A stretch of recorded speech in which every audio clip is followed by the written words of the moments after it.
नमस्कार, मैं हूँ अमिताभ सिन्हा और एक बार फिर आपसे मुखातिब हूँ और अब आज हम लोग चर्चा करेंगे उस मुद्दे पर जिसको देखकर आप थोड़े रुके भी होंगे, थमे भी होंगे और चौंके भी होंगे। इमरान खान ने मोदी सरकार का प्रधानमंत्री मोदी का लोहा माना। वाक़ई ये अचरज में डालने वाली बात है, ख़ासकर उस प्रधानमंत्री से जिसकी अपनी कुर्सी अब खतरे में है। जब भी पाकिस्तान के प्रधानमंत्रियों की कुर्सी खतरे में आती है तो भारत के पक्ष में बात करने लगते हैं। तो उन सब चीज़ों पर हम लोग बाद में बात करेंगे कि क्यों ऐसा कर रहे हैं, क्या मजबूरी उनकी आ गई। लेकिन उनका बयान बड़ा महत्वपूर्ण है, जो उन्होंने कहा है प्रधानमंत्री मोदी के ऊपर वो भी वहाँ की एक रैली में। हम सुनते हैं इमरान खान ने क्या कहा, उसके बाद मैं आपको विस्तार से बताऊँगा क्या है इसके मायने और कैसे बने हैं मोदी विश्वगुरु।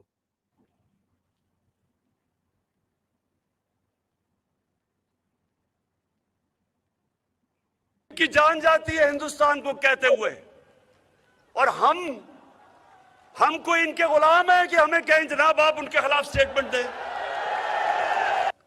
मैं आज हिंदुस्तान को दाद देता हूं, इन्होंने हमेशा आजाद फॉरेन पॉलिसी रखी। आज हिंदुस्तान उनके साथ मिला हुआ है, उनका अलायंस है। क्वाड के अंदर अमेरिका का अलायंस की हुई है और अपने आप को वो कहता है मैं न्यूट्रल हूं। रूस से तेल मंगवा रहा है जबकि सैंक्शंस लगी हुई हैं, क्योंकि हिंदुस्तान की पॉलिसी अपने लोगों की बेहतरी के लिए है। वाकई पाकिस्तान के लोगों को लग रहा होगा कि क्या कह गए इमरान, लेकिन हमें अब ताज्जुब नहीं होता। देश की जनता को ताज्जुब नहीं होता और देश की जनता जो प्रधानमंत्री मोदी पर भरोसा जताती है, उन्हें भी अब ताज्जुब नहीं होता होगा अगर इमरान को भी ये बोली बोलनी पड़ी है। चाहे नेपाल हो, चाहे श्रीलंका हो, चाहे भूटान हो, चाहे तिब्बत हो, चाहे अफगानिस्तान हो, हर जगह भारत ने विकास के काम में हमेशा मदद की है और लगातार उनकी मदद के लिए आगे आता रहा है। लेकिन इमरान खान का ये कहना कि मैं हिंदुस्तान को दाद देता हूं कि उसके अमेरिका से भी संबंध हैं, उनके रूस से भी संबंध हैं और एक आजाद विदेश नीति रखी हुई है जो कि जनता की बेहतरी के लिए है, अपने लोगों की बेहतरी के लिए है। तो मैं मानता हूं कि पाकिस्तान जो हमेशा से जिसे अमेरिका परस्ती का आरोप लगता रहा, अमेरिका पर भी बार-बार आरोप लगता रहा कि आतंक को पनाह और उन्हें आतंक को विस्तार करने के लिए पैसे अमेरिका से मिलते रहते हैं। लगातार लगातार ये आरोप पाकिस्तान पर लगता रहा है, चाहे जनरल जियाउल हक का शासन रहा हो, चाहे चाहे जनरल परवेज मुशर्रफ का शासन रहा हो, चाहे बेनजीर भुट्टो का शासन रहा हो, अमेरिका की सरपरस्ती स्वीकार करने में किसी ने कोताही नहीं बरती थी क्योंकि लगातार कर्ज में डूबा हुआ पाकिस्तान था।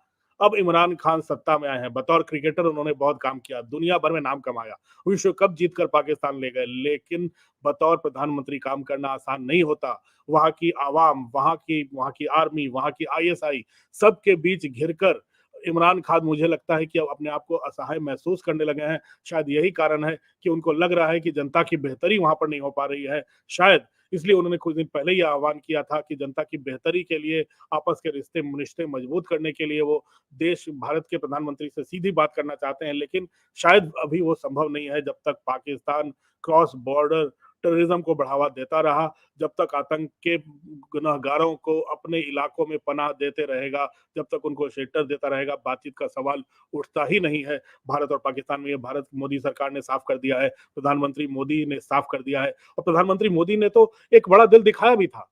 अगर आपको याद होगा तो जब नवाज शरीफ के कार्यकाल में वो बिना बताए लाहौर में उतर गए थे और वहां पर इस्लामाबाद ने उनके घर में शादी में शिरकत किया था। उन्होंने वो मेहमानवाजी स्वीकार की थी और वापस इंडिया लौटकर आए थे। काफ़ी सवाल उठे थे भारत में। विपक्षियों ने सवाल उठाए कि पाकिस्तान से दो-दो हाथ करने की बात प्रधानमंत्री ने की। लेकिन एक ऐसी शुरुआत की थी जो पाकिस्तान को हाथ मिलाने के लिए बहुत बड़ी बात थी। लेकिन मुझे लगता है पाकिस्तान ने वो उनका जेस्चर समझा नहीं, पाकिस्तान ने उनके हाथ मिलाने का मकसद समझा नहीं। प्रधानमंत्री मोदी सिर्फ सिर्फ पाकिस्तान के साथ अच्छे संबंध नहीं चाहते हैं। प्रधानमंत्री मोदी जब से सत्ता संभाली है, तब से एक चीज़ उन्होंने साफ कर दिया है कि पूरे भारतीय उपमहाद्वीप में, चाहे वो पाकिस्तान हो, चाहे वो श्रीलंका हो, चाहे भूटान हो, चाहे बांग्लादेश हो, नेपाल हो, ये तमाम देश हैं जो कि उनके उनके उनके जो एक भारतीय महाद्वीप है, उपमहाद्वीप है, साउथ ईस्ट एशियन नेशंस जिसको कहते हैं।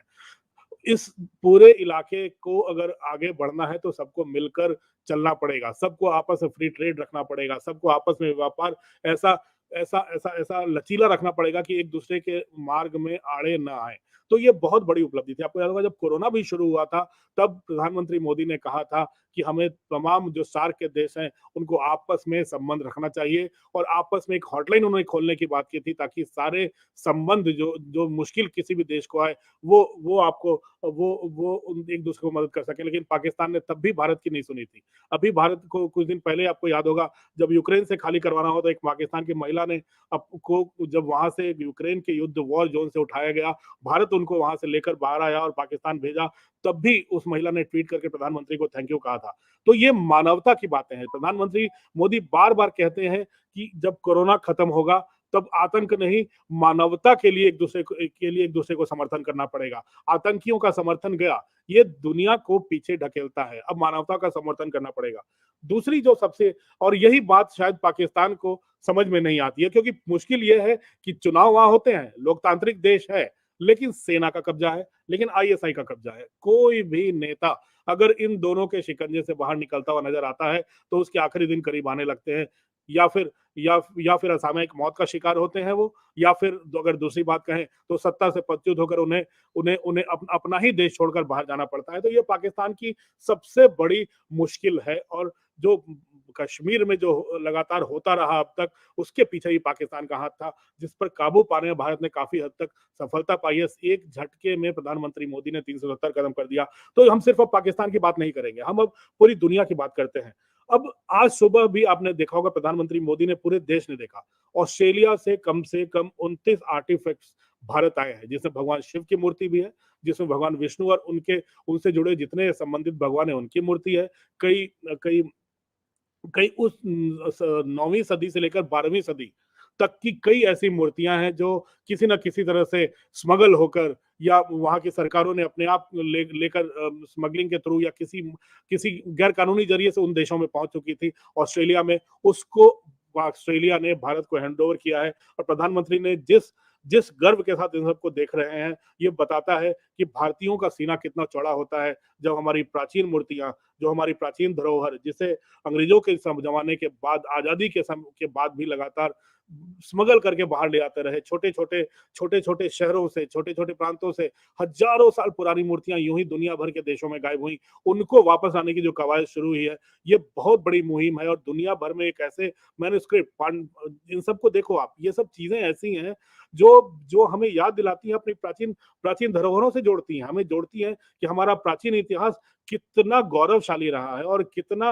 अगर अगर लेखनी की बात करें, अगर अगर रिटन रिटन हिस्ट्री की बात करें, तो हमारा इतिहास बहुत ही गौरवशाली रहा है। और कश्मीर तक का इतिहास, जिसके 5 साल की हिस्ट्री क्रॉनिकल्ड है, जितने जो वेस्टर्न कंट्रीज में भी उतनी क्रॉनिकल हिस्ट्री नहीं होगी जितनी कश्मीर का इतिहास भी क्रॉनिकल्ड है हमारे देश में, जिसके बारे में इतिहासकारों ने लिखा है। और प्रधानमंत्री का जो सीना चौड़ा होता है, तो सिर्फ उनका सीना चौड़ा नहीं होता, ये पूरे देश का सीना चौड़ा होता है। कुछ दिन पहले आपको याद होगा कि कि कनाडा से भी एक मूर्ति लाई गई थी यूपी चुनाव के समय, और उस मूर्ति को पूरे उत्तर प्रदेश में घुमाया भी गया था, उसकी यात्रा निकाली गई थी, और अभी उसे बाबा विश्वनाथ के, काशी विश्वनाथ मंदिर में एक जगह स्थापित किया हुआ है। और वो मंदिर, वो उसके लिए अलग से एक मंदिर बनाने की तैयारी चल रही है। तो एक एक बहुत बड़ा संदेश भी जाता है। कनाडा हैंडओवर कर रहा है, अमेरिका से हमारे आर्टिफैक्ट्स पुराने वापस आ रहे हैं, मूर्तियां वापस आ रही हैं, इंग्लैंड हमें हमारी पूरा इतिहास की कई ऐतिहासिक धरोहर वापस कर रहा है। तो ये कोई छोटी छोटी मोटी उपलब्धि नहीं कही जा सकती है।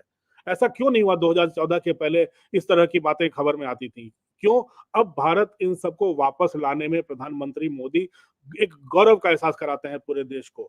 और अगर आगे बढ़े, तो दुनिया भर के, अगर इन सब आर्टिफैक्ट्स की बात छोड़ दें, तो भारत, प्रधानमंत्री मोदी का आपको याद होगा 2014 में, कि मैं न दुनिया की कूटनीति जानता हूँ, न ब्यूरोक्रेसी के बारे में जानता हूँ, न आईएएस क्या करते हैं वो जानता हूँ, लेकिन आज जिस तरह से फर्म कंट्रोल है, प्रधानमंत्री मोदी अपने ने अपने पहले शुरुआती इंटरव्यू में ये भी बताया था कि किस तरह से अगर विदेशी विदेशी बड़े बड़े अगर विदेश के बड़े राजनेता हमारे भारत के प्रधानमंत्री, राष्ट्रपति को कंधे पर कैसे हाथ रख के डायरेक्शन देकर ले जाते थे, वो भी उनको चुभता था। इसलिए उन्होंने पूरी की पूरी प्रक्रिया ही बदल दी है। अगर उम्र बराबर हो, छोटे हो, तो उन्होंने, अगर अगर क्लिंटन से भी अगर गले मिल सकते हैं, ओबामा से भी गले मिल सकते हैं प्रधानमंत्री, एंजेला मार्केल गई, उनसे एक अच्छे अच्छे उन्होंने संबंध स्थापित किए, जिससे भारत और जर्मनी काफी करीब आए। प्रेसिडेंट मैक्रों के साथ उन्होंने फ्रांस के राष्ट्रपति के साथ अच्छे संबंध स्थापित किए। अगर कनाडा अगर अगर अगर किसान आंदोलन के समय भारत सरकार के खिलाफ कई स्टैंड ले रहा था, उस समय कनाडा को भारत ने ऐसी खरी खरी सुनाई थी, कई चीजों का आयात बंद कर दिया था कनाडा को, ऐसी खरी, और भारत ने कहा था कि अगर अगर आप अगर ऐसा करेंगे तो हम भी आपके खिलाफ स्टैंड लेने पर मजबूर हो जाएंगे, तो कनाडा को भी चुप रहना पड़ा था। तो भारत अब दुनिया के देशों को खरी खरी सुनाने में पीछे नहीं रखता। मिडिल ईस्ट के कंट्रीज, कई, आपको याद होगा भारत जब नॉन लाइन मूवमेंट का सदस्य था और अगुवा था उसका, तब भी कांग्रेस के राज में इंदिरा गांधी उसकी फ्रंट से लीड करती थी उसको। उस समय ऑर्गेनाइजेशन ऑफ इस्लामिक कंट्रीज, जो जो जो जो मिडिल ईस्ट के सबसे ताकतवर देश हैं, वो जब भी कुछ भारत में होता था, कश्मीर में होता था, अल्पसंख्यकों के ऊपर होता था, लगातार पाकिस्तान को समर्थन करते थे, भारत पर सवालिया निशान उठाते थे।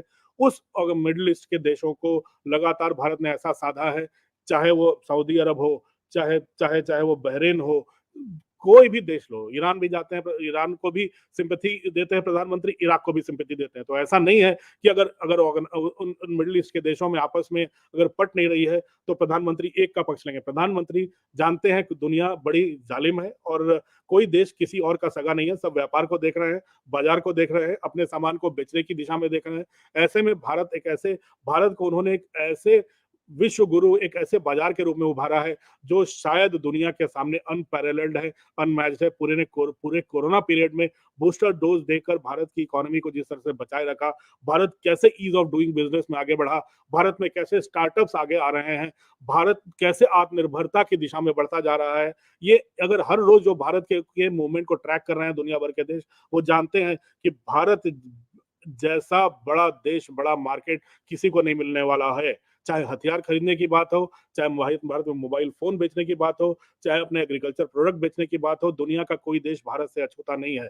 अमेरिका और भारत के संबंध भी अच्छे हैं, भारत और रूस के संबंध भी अच्छे हैं। और इसी बीच आपने अगर देखा तो इजराइल के प्रधानमंत्री का जो ट्वीट है कि मैं अपने नेफ्टली बेनेट, प्राइम मिनिस्टर नेफ्टली बेनेट, जो इजराइल के प्रधानमंत्री हैं, वो पहली बार भारत के दौरे पर आ रहे हैं और उन्होंने अपने पहले ही ट्वीट में कहा है कि वो अपने मित्र प्रधानमंत्री Modi, his friend prime minister Narendra Modi, अपने मित्र प्रधानमंत्री मोदी के न्योते के बाद वो भारत आ रहे हैं। तो अगर इजराइल जैसे मजबूत देश का प्रधानमंत्री भारत के प्रधानमंत्री को अपना मित्र कह रहा है, तो ये भी बहुत बड़ा संदेश है दुनिया भर के देशों में। 30 साल पूरे हो रहे हैं भारत इजराइल संबंधों में। अब भारत इजराइल से भी संबंध मेंटेन करता है, पैलेस्टीन से भी संबंध मेंटेन करता है। इसलिए प्रधानमंत्री मोदी की इस कूटनीति की तारीफ शायद देश की जनता भी करती है। इसीलिए जब यूक्रेन से भारतीयों की वापसी हो, 22,500 भारतीयों को वापस लाना, अपने अपने अपने सिविलियन विमानों को भेजकर, अपने इंडियन एयरफोर्स के विमानों को भेजकर, ये कोई छोटी उपलब्धि नहीं थी। 22,500 अपने अपने लोगों को वापस लाना, वो भी अगर अगर अगर देखा जाए तो जो दुनिया के वो 4-5 देश जिनके बॉर्डर यूक्रेन से लगे हुए हैं, पोलैंड था, रोमानिया था, स्लोवाक रिपब्लिक था, ऐसे हंगरी थे, इन सब देशों के लोगों में हमारे लोग गए, हमारे 4 मंत्री उन 4 इलाकों में गए और प्रधानमंत्री ने जो ऑपरेशन गंगा चलाया, ये पूरी दुनिया ने इसकी दाद दी। इसके पहले भी अफगानिस्तान हो, यमन हो, मिडिल ईस्ट में लोग फंसे हो, भारत अपने लोगों को अब पीछे नहीं छोड़ता। पहले भी आपको याद होगा कि प्रधानमंत्री मोदी, और इस बीच मैं आपको बता दूं, ऑपरेशन गंगा के बीच अगर क्वाड की भी मीटिंग हुई थी, क्वाड में जिसमें जापान, ऑस्ट्रेलिया, भारत और अमेरिका है, इस अगर यूक्रेन रशिया के वॉर के बीच में ऐसी बैठक हुई है जिसमें प्रधानमंत्री मोदी और बिडेन सब मौजूद रहे हैं, लेकिन किसी ने भारत को ऐसा नहीं टोका। कई देशों ने अपील की कि प्रधानमंत्री रूस और यूक्रेन के बीच बातचीत कराएं, पुतिन से सीधी बात करें, उनके अच्छे संबंध है। तो वो पहले शासनाध्यक्ष बने जिन्होंने पुतिन को फोन करके कहा था, राष्ट्रपति पुतिन को, कि हॉस्टिलिटीज खत्म कीजिए तुरंत। दूसरी बात उन्होंने कही थी कि दुनिया में जितने स्टेक होल्डर्स हैं यूक्रेन को लेकर, वो सामने आए, रूस के साथ वार्ता करें। रूस भी आ गया है, यानी प्रधानमंत्री पहले दिन से वार्ता की बात कर रहे हैं। और दूसरी बात, यूक्रेन के राष्ट्रपति जेलेंस्की ने जब अपील से पर्सनली बात करके कई बार सेफ कॉरिडोर्स दिलाए गए हैं भारतीयों को उन वॉर जोन से बाहर निकालने में। तो ये कोई, मैं फिर कहूंगा, ये कोई मीन अचीवमेंट, छोटी उपलब्धि नहीं है। ये बरसों की कड़ी मेहनत है प्रधानमंत्री की, जिन्होंने कूटनीति को, भारत को और खुद को भारत को विश्व गुरु बनाने में कहीं पीछे नहीं छोड़ा। प्रधानमंत्री का एक ही एजेंडा है कि दुनिया भर के देशों में भारत का सम्मान हो, और सिर्फ इसलिए नहीं कि हमारी प्राचीन सभ्यता हमारी बहुत है, हम एक बहुत बड़े दुनिया के लोकतंत्र है, बल्कि इसलिए भी कि Bharat ease of doing business में भी आगे है। भारत अपने अपने एग्रीकल्चर, अपने किसानों की भी रक्षा करता है। भारत अपने कोरोना पीरियड में भारत ने जिस तरह से वैक्सीन बनाई है, दुनिया के शायद किसी भी, भारत को अगर अभी विकासशील देशों की श्रेणी में रखा जाता है, विकसित में नहीं, लेकिन अगर ऐसे में पहली बार भारत ने किसी बीमारी के साथ अगर वैक्सीन का इजाद कर लिया और अपने लोगों को पूरी तरह से वैक्सीनेट करने में सफल हुआ, तभी कोरोना का तीसरा दौर हमारे यहाँ फुस करके निकला है, उसका कोई इम्पैक्ट नहीं हुआ है। और दुनिया भर के देशों को भारत ऑपरेशन मैत्री के जरिए कोरोना की वैक्सीनेशन सप्लाई भी कर रहा है। तो मुझे लगता है कि अब भारत उस दौर से अब ऊपर आ रहा है कि हमें चाहिए। अब भारत उस दौर में आ रहा है कि दुनिया के विकसित देश यहाँ इन्वेस्ट करना चाहते हैं। भारत उस दौर में आ रहा है जब दुनिया के विकासशील और गरीब देश चाहते हैं कि भारत आगे आए, फ्रंट से लीड करे, टेक्नोलॉजी से लेकर हर एग्रीकल्चर, हर क्षेत्र में भारत उनको मदद करे। तो भारत की साख अब दुनिया में बढ़ रही है। तभी तो बार-बार यही कहा जा सकता है कि भारत का ये न्यूट्रल स्टैंड जो रशिया यूक्रेन वॉर में दिखा है, यूनाइटेड नेशन सिक्योरिटी काउंसिल में भारत ने जो न्यूट्रल स्टैंड रखा है, ये बहुत बड़ा संदेश दे गया है दुनिया के देशों को। और यही संदेश है जो कि इमरान खान और पाकिस्तान को भी हिला कर रख गया है। अगर आप देखें तो भारत 29 सितंबर 1919 को, मुझे याद है, प्रधानमंत्री पोप फ्रांसिस से जाकर मिले थे रोम वेटिकन में। अगर ये बहुत 20 मिनट का समय दिया था पोप फ्रांसिस ने, लेकिन 1 घंटे तक प्रधानमंत्री वहां बैठे रहे थे। एक बड़ा, और पोप को न्योता भी दिया कि आप भारत आएं। और उन्होंने, और ये बहुत बड़ी बात थी कि पोप से जाकर प्रधानमंत्री का मिलना। लोग यहाँ कहते हैं अल्पसंख्यकों पे अत्याचार हो रहे हैं, क्रिश्चियंस अलग हो रहे हैं, अल्पसंख्यक अलग हो रहे हैं, माइनॉरिटीज मुस्लिम्स अलग हो रहे हैं। यहाँ क्या, यहाँ सब कुछ नॉर्मल है। गोवा के लोग, अगर गोवा के लोगों को ये बहुत बड़ा संदेश था, अगर अगर और उस समय चुनाव भी नहीं था, 2 साल बाद अब चुनाव हुए हैं, अगर उसका इम्पैक्ट पड़ रहा है तो ये बहुत बड़ी बात है, क्योंकि प्रधानमंत्री ने संदेश तो दिया ही था पोप से जाकर मिलकर। तो ये छोटी-मोटी ये इश्यूज हैं जो कि local law and order issues है, जिसको बहुत बड़ा बनाया जाता है। लेकिन प्रधानमंत्री मोदी ने दुनिया के हर फोरम पर, हर मंच पर भारत का पक्ष बहुत ही मजबूती से रखा है। और जहां तक ईज ऑफ डूइंग बिजनेस की बात है, मैं आपको बता दूं, एक विल्मर हिल, एक अंतर्राष्ट्रीय टॉप लॉ फर्म है विल्मर हिल, उसने 2018 से 2020 तक एक बहुत डॉक्यूमेंट्स के सर्वे किए थे, 78,000 डॉक्यूमेंट्स के सर्वे किए चाइना के, और पाया कि चाइना ने किस तरह से सारे डॉक्यूमेंट्स की और आंकड़ों की हेराफेरी करके ईज ऑफ डूइंग बिजनेस में खुद को 78वें स्थान पर बनाए रखा था। जबकि अगर वो उस तरह से बेईमानी नहीं करते अपने आंकड़ों के साथ, तो उनकी हालत 85वें नंबर पर होती है। और इसी कंपनी ने, विल्मर हिल ने, कहा था कि भारत की विश्वसनीयता लगातार बढ़ती जा रही है। तो मैंने अब पॉलिटिक्स की बात कर दी, मैंने कूटनीति की बात कर दी, मैंने प्रधानमंत्री की कोशिशों की बात कर दी, और मैंने आपको ये भी बता दिया कि कैसे भारत अपने लोगों के लिए सदा खड़ा रहता है। अगर भारत के लोग दुनिया भर में कहीं भी बसे हों, अगर उन्हें भारत के झंडे पर फक्र हो रहा है, अगर उन्हें इस बात की चिंता नहीं है कि अगर उन्हें कुछ परेशानी आती है तो प्रधानमंत्री मोदी और भारत की सरकार उन्हें बचाने जरूर आएगी। ये उनको और आत्मविश्वास और बल देता है कि उस देश में भी वो जो काम कर रहे हैं बहुत मजबूती के साथ करें और मजबूती के साथ अपना पक्ष रखें। और यही बात है जो पिछले 7 साल से प्रधानमंत्री मोदी 8 साल से कर रहे हैं। आखिर में मैं ये कहना चाहूंगा कि एक शुरुआत प्रधानमंत्री मोदी ने की थी, जब प्रधानमंत्री बने थे, और उन्होंने एक ही बात कही थी कि दुनिया में जितने भी देश हैं, 180 से ज्यादा देश, हर देश में भारत का कोई ना कोई नुमाइंदा जाएगा। और मुझे लगता है कि अब जो एक विदेश सूत्र बताते हैं, कम से कम प्रधानमंत्री मोदी, सुषमा स्वराज जब तब की विदेश मंत्री थी, कम से कम 100 देशों से ज्यादा तो उन लोगों ने ही यात्रा कर ली। भारत के कई मंत्रियों ने छोटे-छोटे देशों की यात्रा की। तो 180 से ज्यादा देशों तक भारत के लोग पहुंच चुके हैं। उन छोटे-छोटे देशों की, जहां कभी आपने देखा होगा साउथ अमेरिका के किसी देश में, इक्वाडोर में भारत खालिस्तानी फ्रंट एक्टिव हो जाता था, कभी कनाडा में हो जाता था, छोटी-छोटी जगहों से ऐसी चीजें हो जाती थी। तो अब मुझे लगता है कि उन सब चिंताओं से भारत दूर हो रहा है, और इसलिए कहा जा सकता है कि भारत ही नहीं, प्रधानमंत्री मोदी एक विश्व गुरु के रूप में उभरे हैं। और जो जो भारत का नाम ऊंचा हो रहा है, सिर्फ प्रधानमंत्री का नहीं, इससे भारत का नाम ऊंचा हो रहा है। विश्व गुरु सिर्फ प्रधानमंत्री मोदी नहीं उभरे हैं, पूरा भारत अब विश्व गुरु के रूप में उभरने को बेताब है, बेचैन है, और जनता इसमें सहयोग दे रही है। आज के लिए बस इतना ही। कल फिर एक नए मुद्दे के साथ आपके सामने उपस्थित रहेंगे। तब तक के लिए अलविदा, नमस्कार।